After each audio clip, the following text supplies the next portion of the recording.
Majority class जो है वो नाउन पढ़ा रही है, ठीक है। और नाउन पढ़ाते हुए आपको लग रहा है कि बस स्टूडेंट्स को जैसे स्कूल में डेफिनेशन पढ़ाते थे बस वही पढ़ानी है, तो वो नहीं है।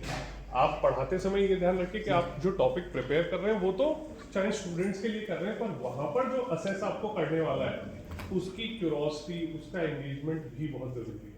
तो कोई ऐसा रेलेवेंट अच्छा टॉपिक चूज कीजिए, क्योंकि आपका जो इंटरव्यू है वो टॉपिक के चॉइस के ऊपर भी काफी काफी डिपेंड करता है।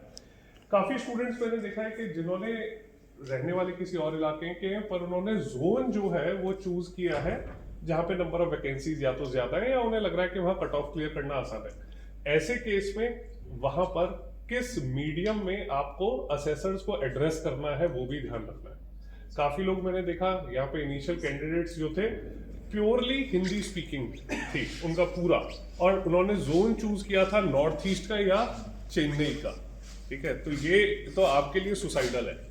अगली चीज अनवांटेड हैंड जेस्चर्स है, ठीक है। कई बार आप पढ़ाते समय हैंड जेस्चर्स का इस्तेमाल कर रहे हैं वो तो ठीक है, बट बोलते समय आप जब किसी से बात कर रहे हैं उसमें हैंड जेस्चर्स का इस्तेमाल नहीं करते, ठीक। तो वहां पर आपका कम्युनिकेशन इतना क्लियर होना चाहिए कि आपको अपने हाथों से पैरों से उन्हें हिलाना ना पड़े, ठीक। इसके साथ साथ ध्यान रखिए कि अगर आप इंग्लिश का टॉपिक पढ़ा रहे हैं तो वहां पर आपने अगर उस टॉपिक को प्योरली हिंदी में समझाया है तो उसे साथ के साथ ट्रांसलेट भी कीजिए, ठीक।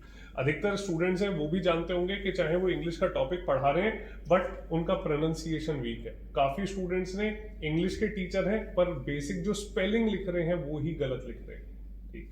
तो ये हो सकता है आप लोगों की नर्वसनेस की वजह से हो, बट ये बहुत बेसिक चीजें हैं जिनका आपको ध्यान रखना है।